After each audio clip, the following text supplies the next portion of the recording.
Hello Internet and welcome to the last episode of January of Koi Cubed. It has been a slowish news week, but there is still a few things to talk about and I wanted to dive into those with you lovelies. It is basically the shift post-holidays into what spring is going to be, and with that traditionally comes trailers. And even though movie theaters aren't open as we'd like them to be, we do have things coming in the world of streaming. So we got two big trailers this week. One was for Kong vs. Godzilla, which is coming to both... There is no sound. Coming to both HBO Max day and date with whatever movie theaters are open if you feel safe to do so. That is an option for you to see Kong vs. Godzilla, as well as Raya the Last Dragon, which is going to be going to Disney Plus, but the premium leg of Disney Plus, like they did with the whole Mulan situation. So we do have trailers for both those we want to talk about today, as well as a very, very cool thing that Budweiser is doing. I do not generally drink Budweiser, but because of this move, I actually will be intentionally getting Budweiser this week out of sheer, that's a cool thing to do. So we're going to talk about Budweiser in just a minute. We're going to talk about WandaVision Episode 3. If you guys aren't following my Instagram, over on Instagram, I'm doing Insta-Koi Live. My manager coined that, and he supports my coining of just preposterous uses of my name. So Insta-Koi Live. Every Friday, we're going to be basically doing, as soon as I watch the episode, I'm going to be jumping on the live and giving my initial first thoughts. Then I'm going to let them marinate and then dive in here on Tuesdays. But if you want to know my initial first thoughts, I've been doing about 20 minutes, and the episodes are only about 20 minutes, about just fan theories, and I want it to be like a water cooler conversation about the whole vibe, because I love weekly TV and I love the conversations that come from it. So check out my Instagram if you are into that world and that vibe. That is what I've been enjoying doing, and I'm trying to build that Instagram into something that's going to be fun. So also today we're going to be talking about some comic book news. I've got some streaming recs and some polls for you guys as well. But yeah, overall light news week. And for the Schmoedown audience, I see a couple schmoey things happening in the chat. For the Schmoedown audience, I am going to be talking about my free agency experience, as well as not telling you anything about my draft ideas, because I don't know who's watching this. Roxy could be in here just silent, like just lurking, and I don't want her to know what I'm doing. But I will also be talking about the draft that is coming up on Friday. Very excited. So let's get right into it. Firstly, with Raya the Last Dragon. Raya the Last Dragon is beautiful. The animation, we took some leap in animation at some point that I missed. Suddenly we're in this almost photoreal where we can just augment for stylistic choices, but everything that's not augmented looks absolutely photoreal. I really, really enjoyed Soul. As you guys know, it was my movie of the year. My movie of the year was held concretely by The Gentleman from January, and then boom, last second, Soul took it out, and it was that photorealistic animation with that beautiful styling and everything else that really sold me, plus obviously the story, the emotion, everything else, but the visuals in Soul were like nothing I'd experienced, and Raya the Last Dragon looks like somehow an evolution from that. The stunning imagery in this trailer cannot be overstated. The storyline looks fun. It looks like a great dragon movie for kids and adults. The cast is great. I mean, Awkwafina as the dragon is going to be a blast. The fighting styling looks like it's going to be a really good time. I'm really excited to see how they did the mocap and all of those things. I also am a huge Benedict Wong fan. We had him on Collider Heroes about 2 years ago to promote an incredibly slept-on show. Deadly Class is one of the best comics in the last decade, much less that show is an incredible adaptation, produced by the Russos, starring Benedict Wong and many, many other talented folk. I did my best to keep that show alive, promoting the hell out of it. Unfortunately, it wasn't enough. But Benedict Wong was so freaking cool, and I really want to support everything he does. He is also in this badassery, and Sandra Oh as well. The cast is great. That's not the point. A movie about dragons from Pixar is going to be exciting no matter what. Added that this animation, added that this voice cast, and I love how much went into doing this remotely. There's a lot of behind the scenes talking about how they did this basically over FaceTime, how they had to do so much work while being separate. Spidey Cat's having a time in my lap right now. While they had to do this remotely, obviously not working in studios, and animation allows for a lot of that to be, happening and going on at home. But I'm really Okay, I think he settled down. I think that it's going to be a really, really good movie. I love Pixar. They have yet to steer me too wrong. I think their worst movie is still like a BB minus. They're just an incredible studio, and this movie looks like it lives up to the standard that Pixar has set, which is a very, very high standard. So if you haven't checked out the trailer, it is coming to Disney Plus Premium, I think March. And it's called Raya the Last Dragon. It looks stunning, and the story looks great. The animation looks great. The voice cast is great. Check it out. Over to theoretical television. Harry Potter might be getting a TV show. It's a rumor at this point, but it is being run at very accredited places. So whatever rumor it is has enough backing to be ran at places that don't usually run rumors. I know that the Warner Brothers network, be it HBO Max, whatever, is trying to, make sure their IP is strong. I know there is some Potter fatigue with Fantastic Beasts, so I don't know if that would strengthen it or weaken it. I don't know if it's a good thing to augment the Harry Potter or if they should just avoid the Wizarding World. I know, obviously, there's a lot of understandable feelings towards J.K. Rowling, so I'm not sure how Harry Potter would do right now. That said, the fan base is feverish. I imagine there's droves of multiple generations of people that are just ready for more Harry Potter. I think it's been long enough since the last round of Harry Potter that we've got that new wave of like my age folk that have kids now that would love it, as well as, there's no age that doesn't get something out of Harry Potter. If you love the fantasy world, it's your jam. I'd love to see some sort of faithful adaptation of the books, like a longer Goblet of Fire. I love the movies, don't get me wrong. I'd love to see some of the stuff that the medium of film could not do on television. That said, I can't imagine anyone else but Emma Watson as Hermione or Daniel Radcliffe as Harry Potter or any of those things. So will it be another world within the Wizarding World? Would it be, a show about the dwarves? Would it be about, the adventures of Hagrid? Who knows? But I am very excited about the prospect of more Harry Potter. Whether or not all of that happens in the next 5 years, time will tell. I will feel very weird about a recast Harry Potter, but I also understand the way the game is played. I've appreciated all 3 Spider-Men for different reasons. I've appreciated all the James Bond for different reasons. So I think the same can be said for this large of a role. I think whatever Harry Potter they find next will have different merit, and whatever Hermione and whatever Hagrid, etc., etc. It's going to be really hard to see someone else's Snape, to be honest. I think that's probably the hardest part for me, is seeing someone besides Alan Rickman.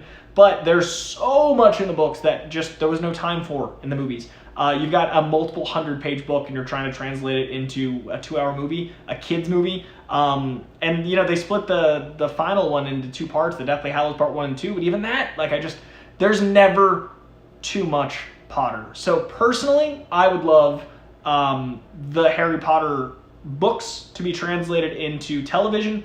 And I don't know if it's common knowledge, but J.K. Rowling does have a very strong foothold into the producing rights for the show or movies or whatever going forward. She had a great deal whenever she signed her deal with the books, that she has control as a producer over what goes on. So it's a tricky thing to be in this position with J.K. Rowling's statements, where the Fantastic Beasts is, and all of our feelings towards Harry Potter. It's a weird medley of feelings. So take that as you will. I know the video game excites a lot of people. I know the movie's going to excite a lot of people. I know that the potential of a TV show is very exciting. Time will tell. I'm stoked. I just realized there was a dragon behind me, and I didn't even point that out. No, that's the monkey. The dragon's down there. Same color set. I'm a big dragon fan, so I'm really excited for Raya the Last Dragon. I'm so in for everything Pixar is doing. But let's talk about the other trailer that dropped this week, and that is, of course, Kong versus Godzilla. I'm so happy that this trailer knew exactly what it was selling. I'm so happy that everyone that made this trailer, be it the editor, be it the original director, be it the original writer, be it the actors, they all know exactly what the fuck they're making. They're making a Kong versus Godzilla movie. You throw a ridiculous lyric to hip-hop song behind a bunch of shots of a giant lizard fighting an even more giant monkey, I am fucking there. I'm so in for this movie. I personally, and I know I've beat this gong to death, drum to death, dead horse, whatever metaphor. Oh, horses, by the way. Very tricky metaphors for Coy. I don't know if you guys follow Coycast, but I don't know my horse metaphors. I don't care about beating a dead horse, gong, drum.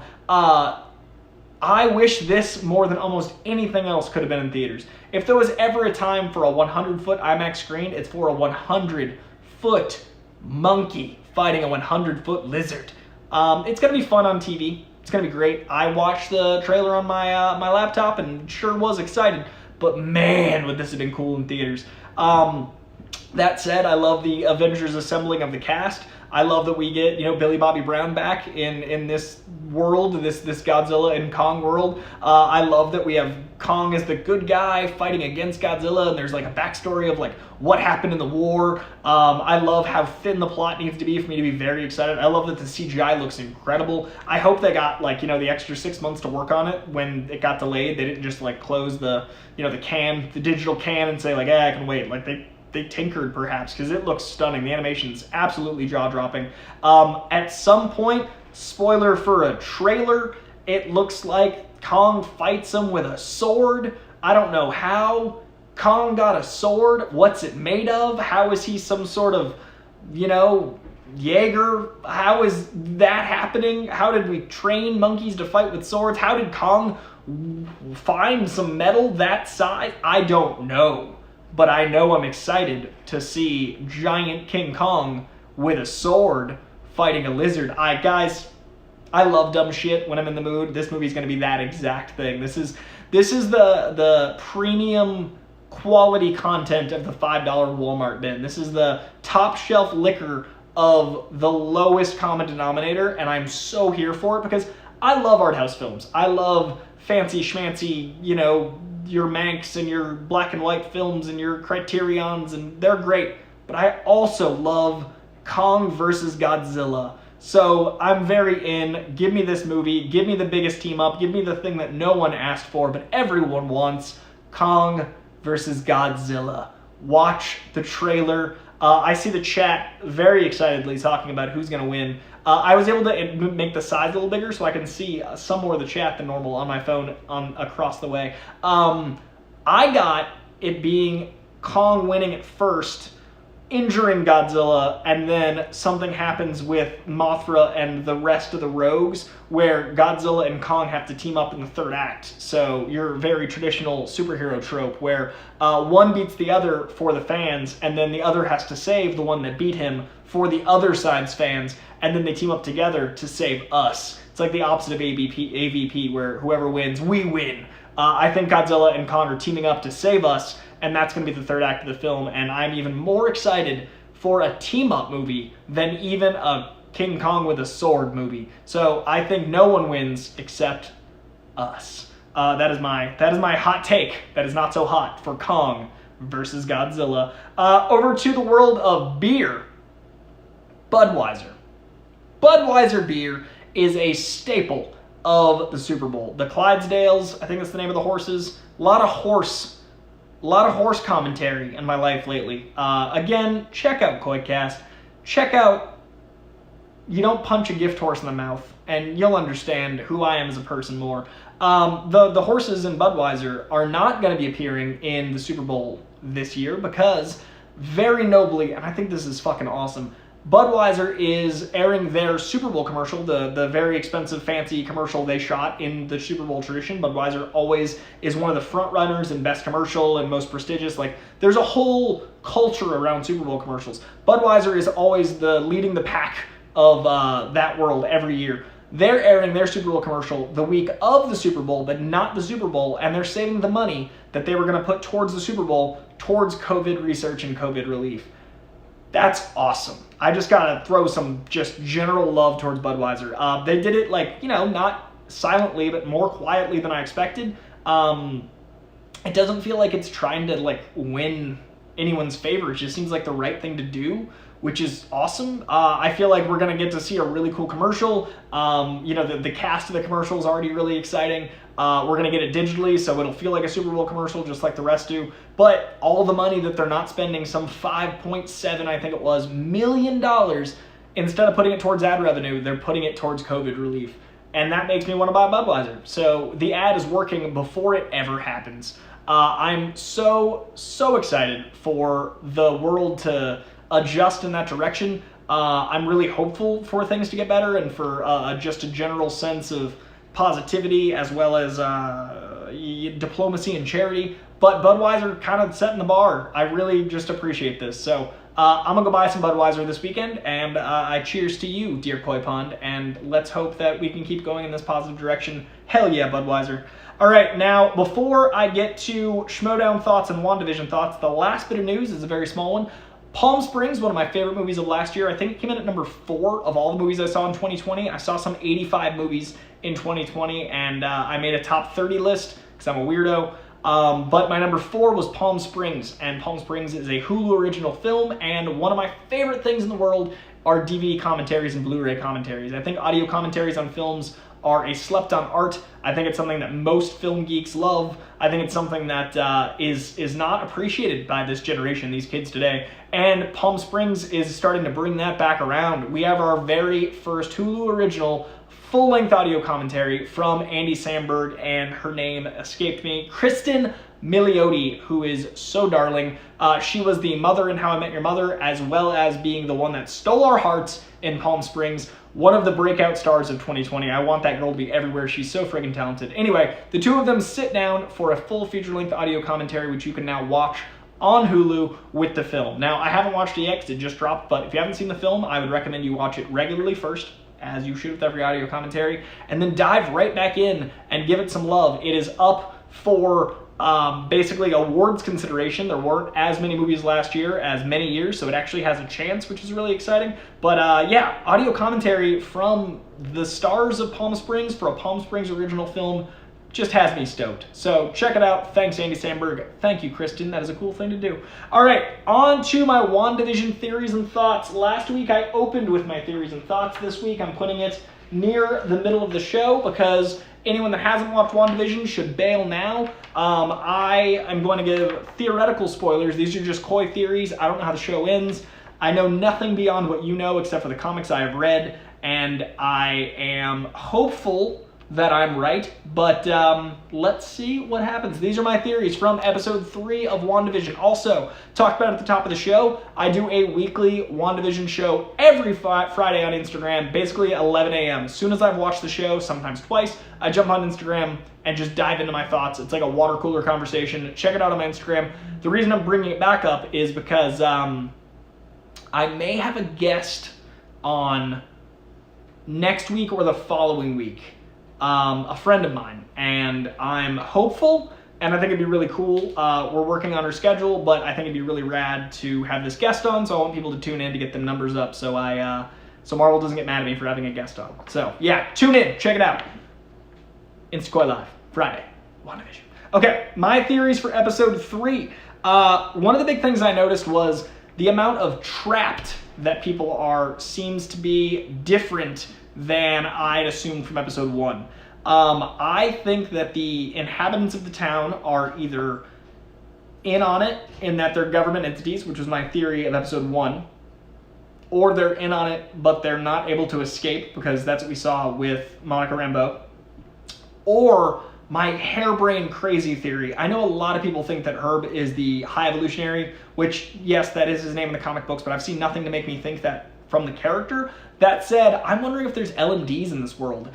We had in Iron Man 1 a very clear LMD reference with him saying he was life model decoy of Tony Stark. We haven't seen any yet, so I doubt it. It's like a 5% chance, but it was one of my like, huh. And also, I'm loving that I'm brainstorming about WandaVision just on my days off. It's such a good show that I just ponder it sometimes, which feels lovely. So I had originally thought that Wanda was trapped in this world, in the dome, that she was in some sort of fugue state, that she might have been put under to calm whatever was going on with her morning vision. But now I'm thinking that she is the one that caused a time stoppage within the dome. People are asking about what the dome is, why there's a dome, what stops it, all those things. My theory is that where her reach ends. Like, there's got to be a limit to her reach, and it ends outside the dome. So the government is protecting all sides of the dome, and I think it's really interesting to have that in this kind of show. I think it's going to be really telling where we go from here with the character within the dome, outside the dome. I think that there's a reason that everyone got 3 episodes and then stopped. Like, no one's seen past episode 3. I think we're about to get into some craziness with episode 4. I think we're about to get a lot of answers.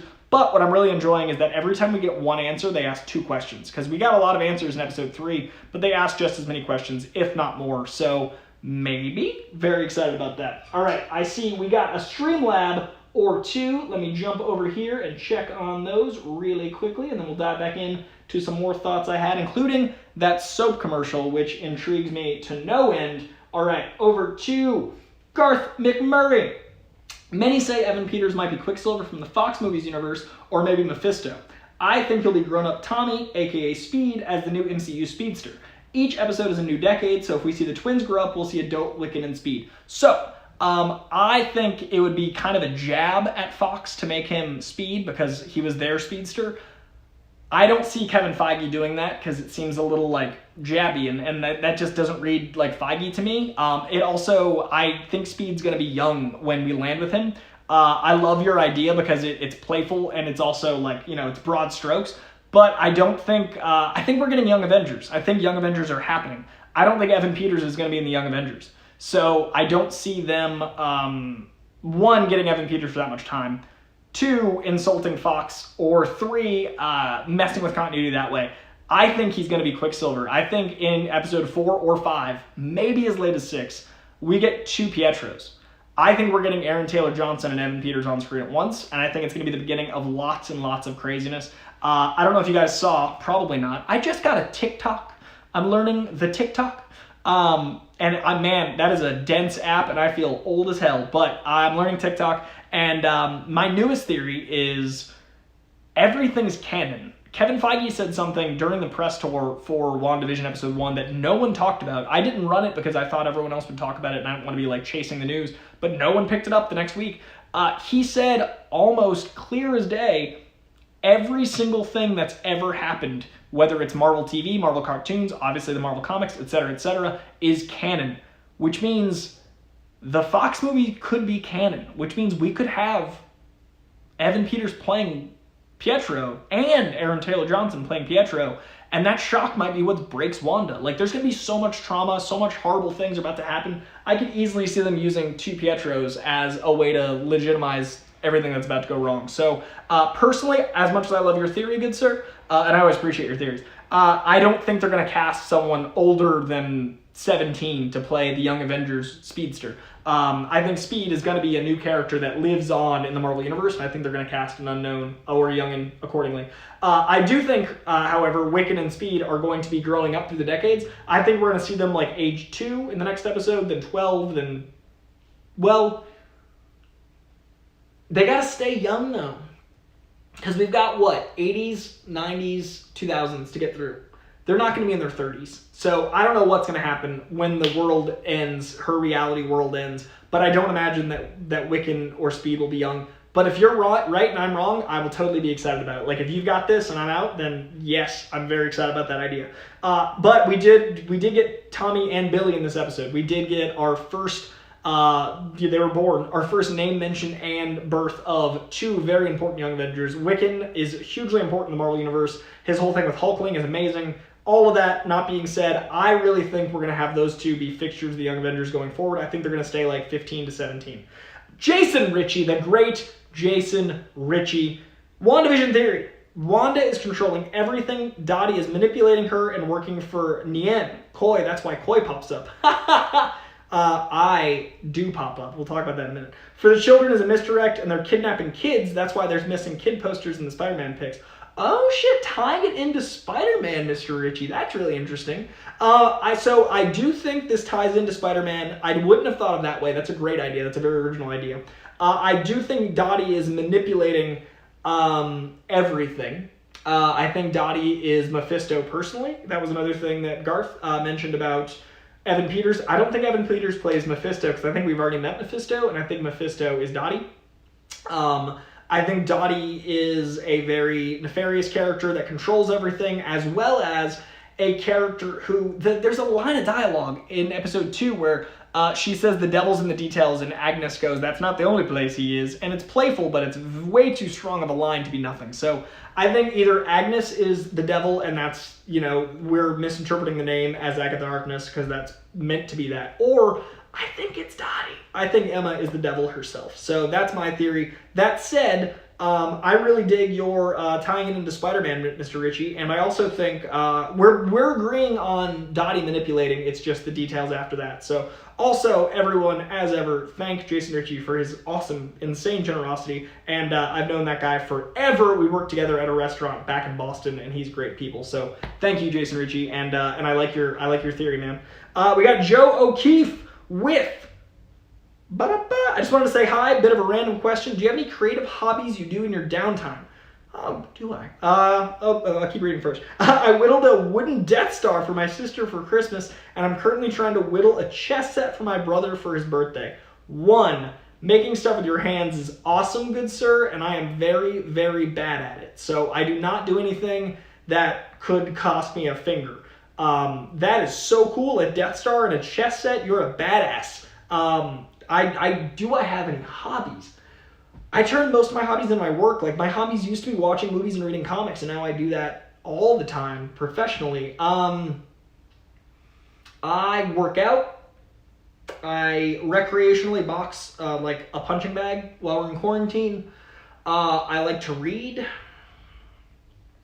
I don't do much that I don't air on camera, for better and worse. It's part of why I'm going insane, but it's also why I am in the position I am with what I built with my career. So most of what I do for fun, I do 24/7, and I turn it into content. So that's why I'm losing my mind, but it's also why I have a mind, because I love hanging out with you guys. So it's a pro and a con, but I wouldn't change it, and I love that I have that. Puzzles! I recently discovered how much I love puzzles, and I don't air my puzzle making. So puzzles are something that I do as a hobby that is not on camera. Haha! And Joe, thank you as ever, man. And you are a fantastic brother. That is so freaking cool. Make that chess set and Death Star, man. That's insane. All right, Garth is back. I like the Twilight Zone episode, It's a Good Life, with Bill Murray as a powerful kid who keeps his family and neighbors trapped in a small town, and everything is to make his life run. If they make him bad, he banishes them to the cornfield like Monica. Yes, that's exactly what I think this is. I think that Scarlet is in control of everything now. Before, I thought she was out of control. Now I think she's in control, and the government has the entire periphery surrounded, and I think they're supervising and they're getting whatever agents they can in. I can't wait till the next episode till we have more answers, but I think it's exactly like that episode of Twilight Zone, It's a Good Life, where, yeah, she grounds people. She kicks them out. Like, you have to live by her rules. She's in control of everything, and that is very exciting going forward. All right, back to some theories. We talked about Tommy and Billy. We have talked about the Control. We have not talked about Agents of S.H.I.E.L.D. yet. I'm thinking Agents of S.H.I.E.L.D. are going to have a bigger impact. I did not realize, someone mentioned it in the chat, LMDs were in Agents of S.H.I.E.L.D. That is one of the only properties of Marvel I could not get into. No disrespect. I love all Agents of S.H.I.E.L.D. fans. I respect AOS. I just struggle with the sitcom tone. Was not for me. I gave it many chances, many seasons. No disrespect. It's just not my thing. I think Agents of S.H.I.E.L.D. are going to be a factor. I think we might see cast members from AOS. The soap itself, which I think is hugely important, is an Agents of S.H.I.E.L.D. reference. I think the bigger deal beyond the AOS reference was not the Hydra soap. I think the bigger deal is it says unleash the goddess within. Unleash the goddess within. That's what I think matters about that commercial. That's about Wanda unleashing the full power of herself, unleashing the witch that she is, that she's dampening her powers, all those things. I still maintain, I used the word dream last week. I guess what I meant was reality breaking in. I think it's the world that's outside of Wanda's control. The word dream was more metaphorical. I think it's what is beyond Wanda. So I last week thought she was in a mental state of like a sleep fugue, something like that. I no longer think that. I do, however, think that the commercials are reality breaking in. The commercial break is a reality break. So the Marvel Cinematic Universe, beyond Wanda's control, I think the commercials are fragments of that, memories of that, sections of that. That's why Stark was the missile that laid down next to her, and that part's so important in her brain. That's why Strucker, the person that kept her captive while she was America Drive and Ultron. It's very important. That's why Unleash the Goddess Within, Hydra, all these things, they're pieces of her suppressed memory trying to get out. And it's not a coincidence that she doesn't remember anything about their relationship. All those things are very important going forward. So I still maintain the commercials are one of the most important parts of the show, and Unleash Your Goddess Within is hugely important. The Pietro accent, I love that we're going to solve a plot problem for a lot of people, that Wanda lost her accent. I love that we are going to have a canon reason for the accent change. I don't think that make mistakes like that in the MCU, so I love that we're going to solve that. I think it's really exciting, the Sokovian accent, then just a Sokovian lullaby. That was exciting. Also, little detail, I love the scarlet smoke around the stork. I love that the stork was scarlet smoke, and it was a simple little thing that reminded me of the comics, but that was, Scarlet Witch, she's hex magic, so seeing scarlet smoke made me so excited. Really, really enjoyed that. Tommy as Speed, Billy as Wiccan. Obviously, those characters were finally mentioned. They're coming soon. I love that Billy was based off of William Shakespeare because it gave us two things. One, when we experienced the outside of the town at the very end, it says, home is what you make it, which is obviously very telling for it being a reality of her making. But obviously, she is in the town, and that sign was outside the town. So the town is real, and that's what's playful about this.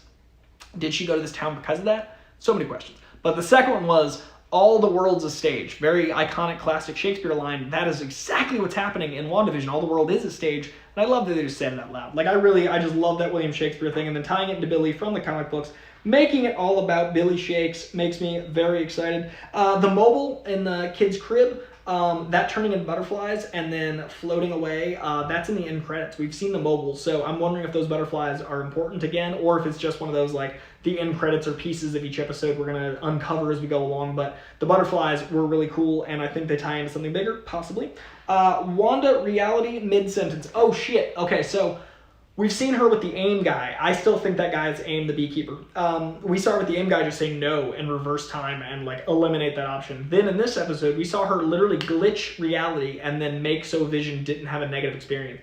Like, Vision was fully having a bad emotion, a bad time, a bad journey, and then she just said no and made it into a positive memory or positive ongoing experience, because memory implies past tense. She changed reality in the present, so he had a present good experience, and that was so cool to see. We're about to see how deep her reality control goes, and I think each episode we're going to see bigger and bigger elements of her controlling reality, a lot like that glitch.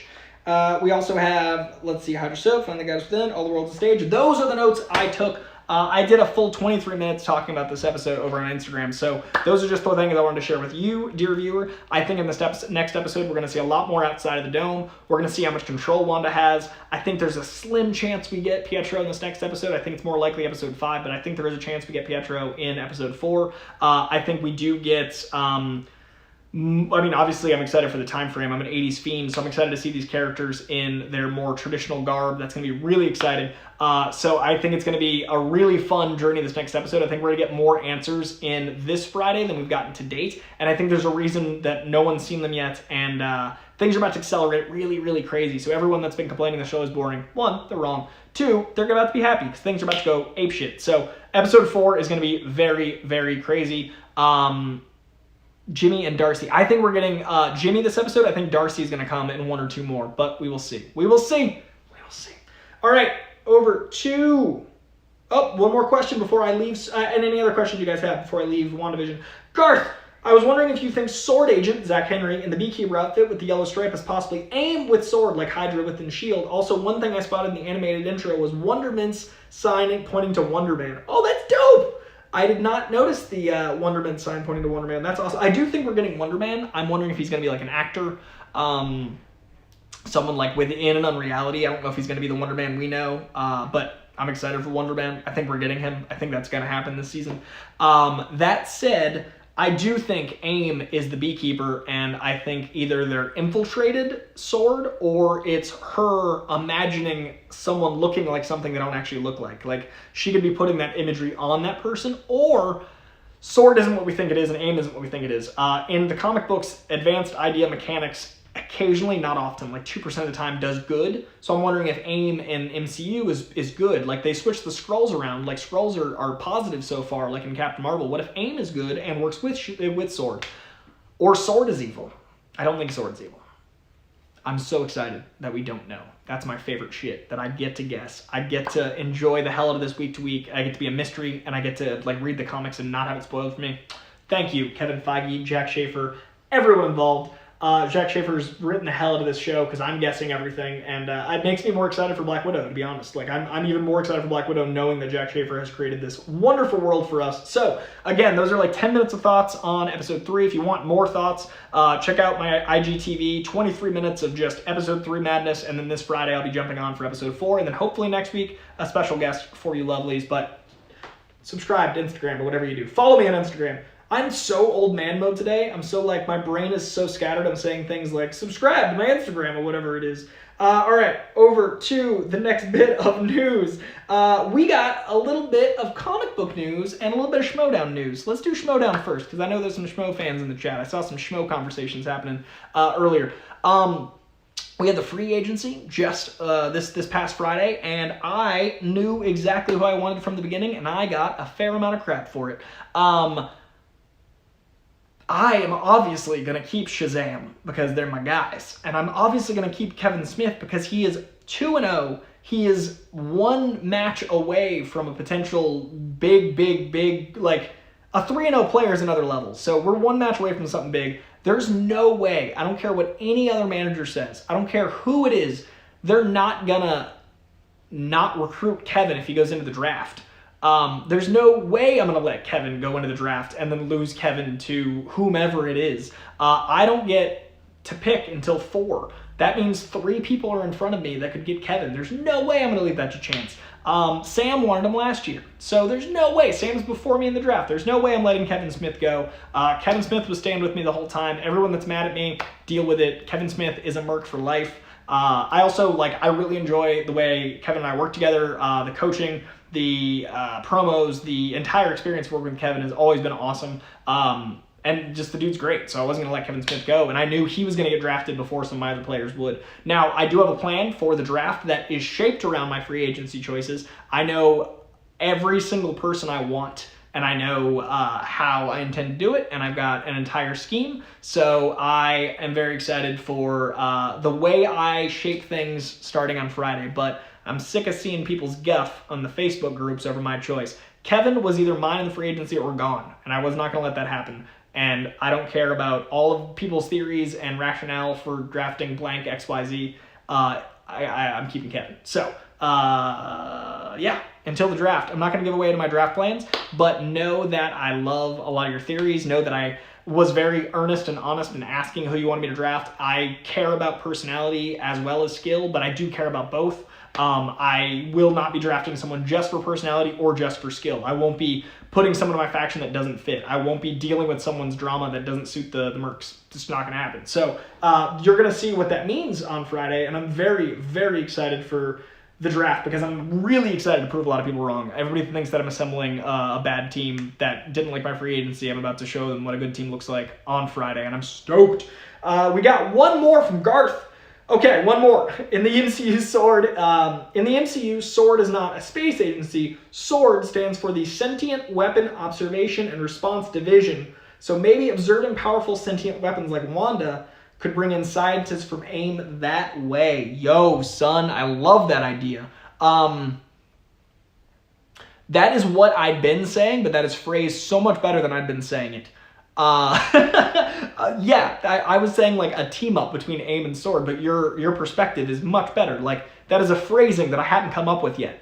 Thank you, that's genius. SWORD would work with other agencies, that's what I've been trying to say, but the idea that SWORD would work with an advanced idea mechanics is genius. Yes, exactly. Garth, round of applause in the live chat for Garth. That's exactly what I've been trying to say, but phrased much better. I'm going to say it again. The Sentient Weapon, I'm going to fail at saying it. The Sentient Weapon Observation and Response Division, observing powerful, nor deny the names I see in the chat, because that would give too much away. But know that I see the names, and you'll see Friday. But I like your chutzpah. I can't give anything away, because who knows? Roxy could be in here. Dagnino could have learned how to use the internet. Kaiser's watching everything. That draft he had was great. Kudos to Kaiser. Kate could be figuring out who to trade me for my 12th round draft pick. Who knows? Who knows? Okay. All the love managers, not any sass. I don't trust.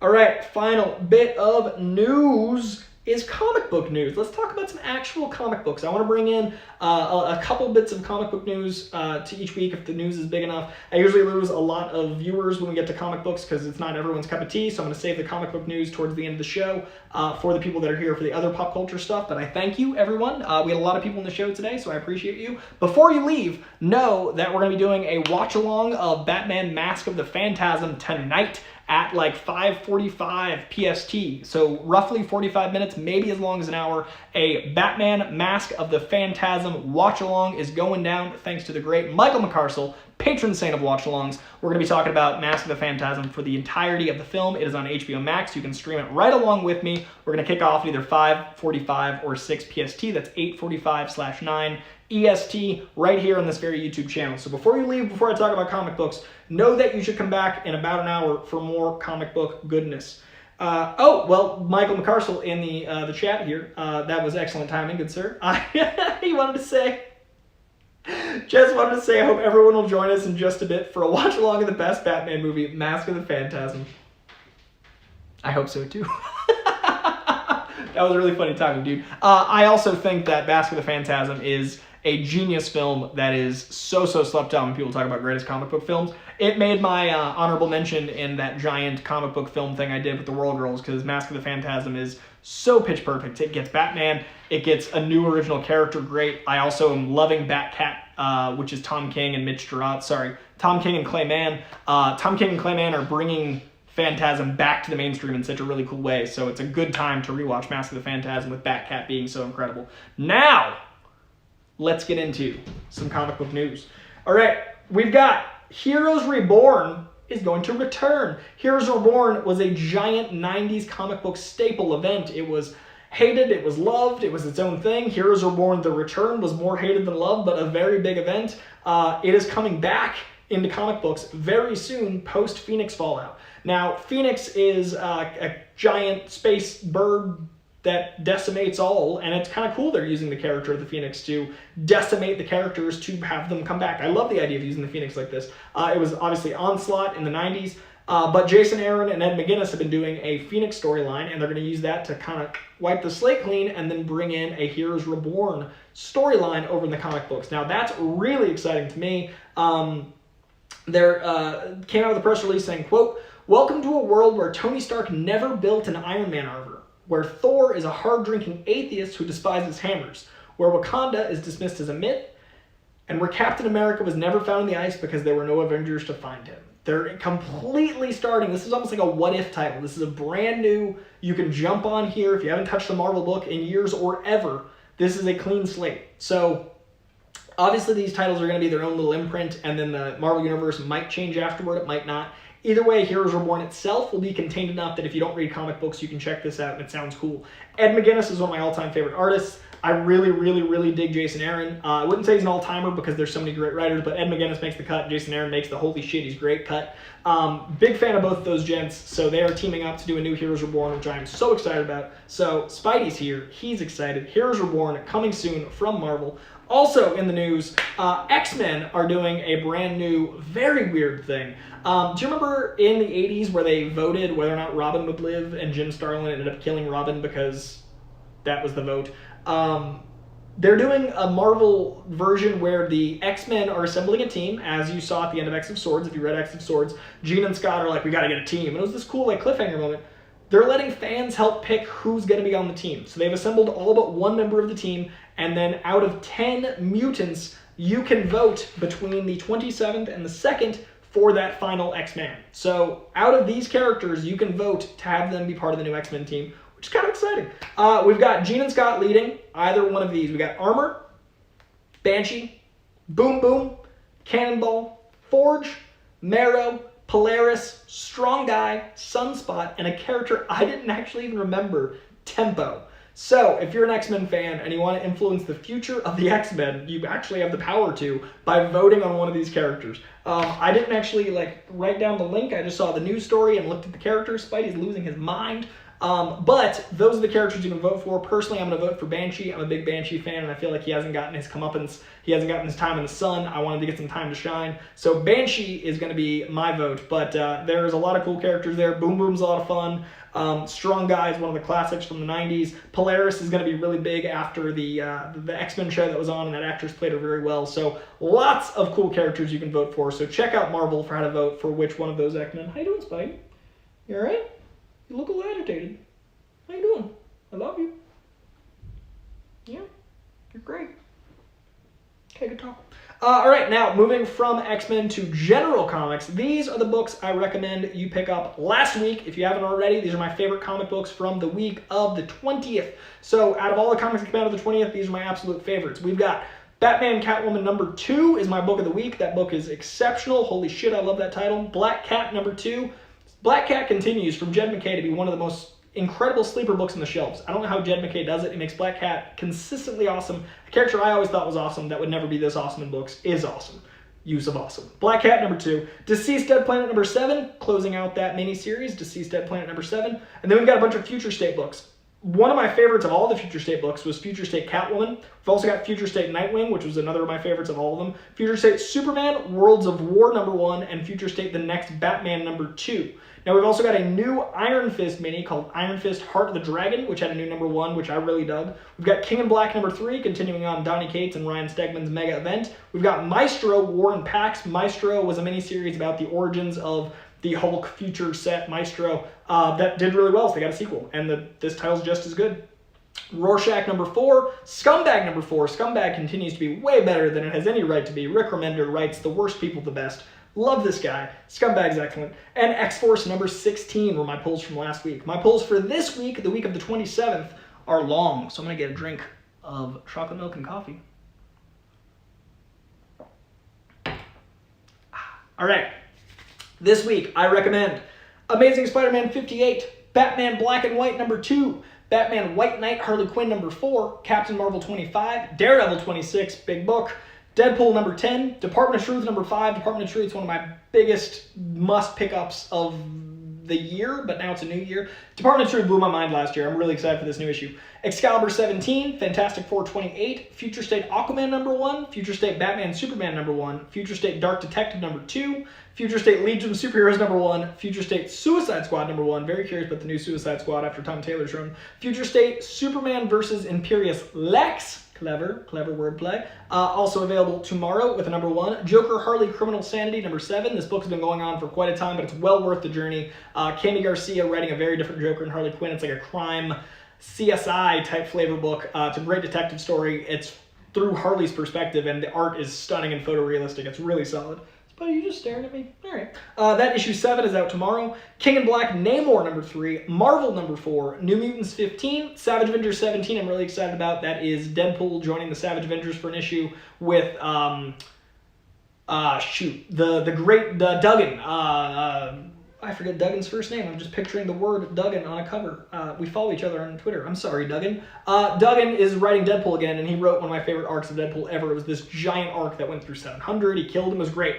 Duggan writing Deadpool is always a good move, and he's writing Strange Academy. So that issue 17 has me very excited.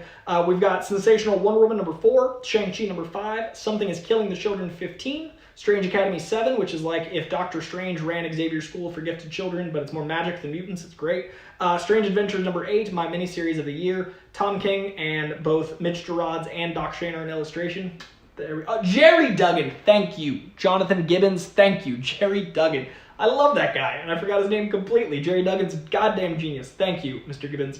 Then we've got We Only Find Them When They're Dead #5. Probably my favorite James Tynion book next to... now I'm just forgetting everything. James Tynion's also writing a book about assassins, and it's about protocol, and it's very good. Anyway, James Tynion, killing it, multiple books. I'm really digging his indie stuff. And then Wolverine #9 and X-Men #17 are my books of this week. As you can see, there's like 30 of them. There's a lot coming out tomorrow that I'm so excited about from a lot of publishers, and I am all sorts of in. All right, before we close out, streaming recommendations for you lovelies. Streaming recommendations, I recommend when I go on Netflix, Amazon, Hulu, I go like, there's too much and I don't know what to do. So what I'm trying to do is compile these lists of movies I enjoy or movies I need to see to give to you to save you potentially scrolling time if you have my taste. If you're watching the show, you might like stuff I like. So Netflix is getting Inception and The Patriot, two classic, awesome, badass movies. Amazon is getting Australia, which I've never seen. It's getting Coming to America, which is obviously a classic Eddie Murphy film and Wesley Snipes. That is getting a sequel very soon, so I'm excited to rewatch it. Dazed and Confused, one of the best American pieces of cinema, perhaps ever.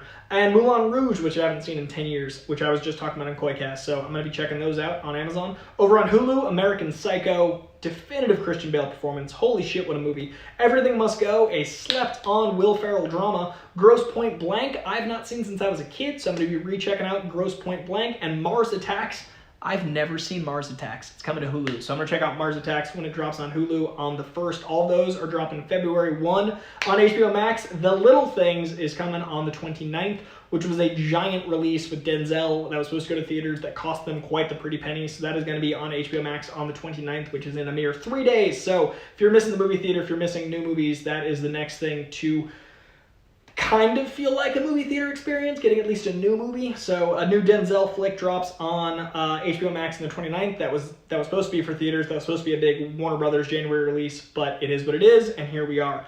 That is going to do it for this week. I'm going to check the chat real quick and make sure I didn't miss anything. Remember, in about half an hour, maybe a little less, we're going to be diving into Batman Mask of the Phantasm, and I'm going to be doing a full commentary on it, and I am so very excited. But before I do that, let's check the chat. Let's see. I think I'll enjoy Mars Attacks. I'm very excited. Dazed and Confused with Affleck wielding a cricket bat. His first Batman role. I see what you did there. That's clever, Garth. Let's see. Chocolate milk and coffee. Is that called chocolate or coffee? I call it a Coy-Pacino because I'm an asshole. That Coy-Pacino is chocolate cashew milk for the richness and cold brew coffee for the zeal. And richness and zeal are what I try to represent in the world. I try to be full of knowledge and full of energy. Coy-Pacino. It's delicious. I highly recommend a chocolate cashew milk cold brew beverage. Let's see. People are excited about the comic books that are coming out. Killshot. Killshot's a great movie. Oh wait, are we talking? Oh, a person's named Killshot in here. You would definitely enjoy Batman Mask of the Phantasm if you enjoyed Batman the Animated Series. Also, if you've never seen the Mickey Rourke, Joseph Gordon-Levitt film Killshot, it too is exceptional. Let's see. We're into the conversation I can't talk about because I don't want to reveal any of my hand for the Schmoedown, but a lot of people saying some names in the Schmoedown that I'm very excited about. I won't say which ones I'm excited about, but I'm excited about them. People are acknowledging. I love this group of people. Everybody's like cheering on each other's theories. There's so little negativity in the koi pond. It makes me so happy. When people have a crazy theory or a normal theory, they all just like cheer each other on. There's so much goodness here. Seriously, Koi Pond, you're amazing. Anyone watching the show, if you're new to the channel, it's a really great community. It's a really positive live chat. If you're an OG of this channel, everyone in it's positive, and it's a really, really strong nerd community that doesn't hate on each other's ideas, and I love that. So thank you, everyone watching, new and old. A bunch of Streamlabs from very great people. I appreciate the hell out of you. People agreeing with my Godzilla Kong theory. And yeah, all right, that is going to do it for this week's show. Thank you all very, very, very much. Zach Mendoza, I got the game. I have not started it yet, but I will, and I'm very excited, and I thank you, and I'm so in. I just haven't had time with the Schmoedown stuff, but I'm very excited. All right. Comic Works with Jimmy. I have never read manga, and it just took too weird to me, and my friend gave me a cure to read, so that's my reading list. Get into it, man. Hell yeah. Sir Roderick Wick. Spread that positivity. Yes, that's what we're about here.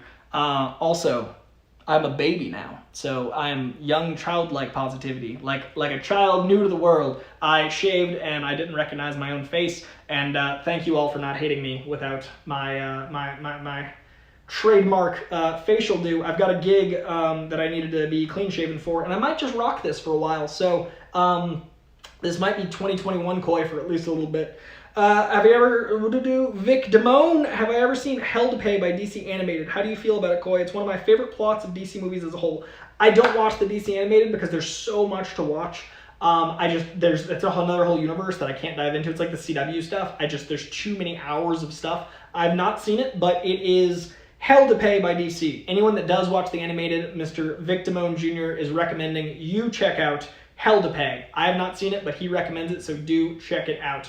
All right, I am going to scoot. I appreciate each and every one of you. I will see you next week. I'm going to be dropping a Sound of Metal review any day now. I just finished it up, so if you haven't seen Sound of Metal, watch that and drop a review right here on this channel. And then in 20-30 minutes, we're going to be watching Batman Mask of the Phantasm. So hold tight. I'll see a bunch of you in about 20-30 minutes for Batman Mask of the Phantasm.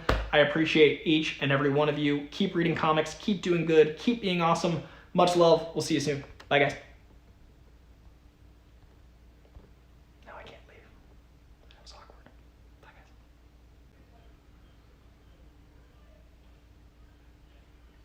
Accidental post-credit scene because I pressed the wrong button. This never happened.